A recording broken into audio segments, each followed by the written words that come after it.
اللہ تعالیٰ فرماتے ہیں، سرکار دو عالم نور مجسم صلی اللہ علیہ وسلم نے فرمایا، اللہ تعالیٰ نے مخلوق کو پیدا فرمایا تو مجھے ان میں بہترین مخلوق میں رکھا، پھر ان کے دو گروہ بنائے تو مجھے ان دو گروہوں میں جو بہترین گروہ تھا مجھے اس میں رکھا، پھر اللہ نے قبیلے بنائے تو ان قبیلوں میں جو بہترین قبیلہ تھا اللہ نے مجھے اس قبیلے میں بنایا، پھر اس کے خاندان بنائے تو ان خاندانوں میں جو سب سے اچھا خاندان تھا حضور فرمایا کہ اللہ تعالیٰ نے مجھے اس خاندان میں رکھا اور سب سے اچھی شخصیت بنا کر بھیجا۔ نبی پاک صلی اللہ علیہ وسلم کا شہر کائنات میں سارے شہروں سے خوبصورت ہے، اور حضور کا خانوادہ حضور علیہ الصلوۃ والسلام کا قبیلہ وہ کائنات میں سارے قبیلوں سے زیادہ خوبصورت، عرفہ اور اعلیٰ ہے۔ حضرت جعفر بن ابو طالب رضی اللہ تعالیٰ عنہ جب یہ ہجرت کر کے حبشہ گئے اور ان کے پیچھے ہی قریش مکہ بھی پہنچ گئے، انہوں نے کہا ہمارے علاقے کے کچھ باغی تمہارے پاس آ گئے ہیں، یہ ہمیں واپس کر دو۔ تو نجاشی بادشاہ نے کہا کہ ان کی میں بات تو سنوں، یہ کون لوگ ہیں؟ تو انہوں نے جو مسلمان ہجرت کر کے گئے ان کو بھی بلا لیا، قریش مکہ کو بھی بلا لیا، ان سے بھی پوچھا بھئی یہ کیا کرتے ہیں؟ انہوں نے بھی بتایا یہ کرتے ہیں، انہوں نے بغاوت کی ہے، ہمارا دین چھوڑ دیا ہے، اختلاف ڈال دیا۔ پھر جو مسلمان تھے ان سے پوچھا، اور ان میں حضرت جعفر بن ابو طالب رضی اللہ تعالی عنہ ان سے پوچھا آپ بتائیں وہ نبی جو نبی ہیں وہ تمہیں کس بات کا حکم دیتے ہیں؟ اور یہ مسند امام احمد بن حنبل میں حدیث ہے، حضرت جعفر بن ابو طالب رضی اللہ تعالیٰ فرماتے ہیں نجاشی بادشاہ کے دربار میں کھڑے ہوئے اور کہا اے بادشاہ ہم لوگ جاہل تھے، یہ بڑی قابل توجہ بات ہے، اور اپنے زمانے سے کمپیریزن کر کے دیکھیں آج ہم کہاں کھڑے ہیں، آج ہم کہاں کھڑے ہیں، زمانہ جاہلیت کے دور میں یا ترقی کے دور میں کھڑے ہیں؟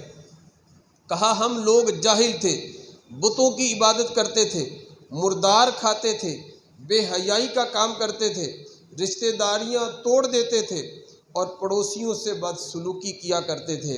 اور ہم میں جو طاقتور ہوتا تھا وہ کمزور کا مال کھا جاتا تھا، ہم میں جو طاقتور ہوتا تھا وہ کمزور کا مال کھا جاتا تھا۔ ہمارا یہی حال تھا کہ اللہ تعالیٰ نے ہم میں سے ایک عظمت والا رسول بھیجا جن کا نسب، صداقت، امانت اور پاک دامنی کو ہم پہچانتے ہیں، جن کو زمانہ جاہلیت میں لوگ صادق الامین کہتے تھے، جن کے آباء و اجداد نیک اور صالح ہیں، انہوں نے ہمیں دعوت دی کہ ہم اللہ کو ایک مانیں۔ ہمارے معبود بت تھے، انہوں نے بتایا یہ معبود نہیں ہے،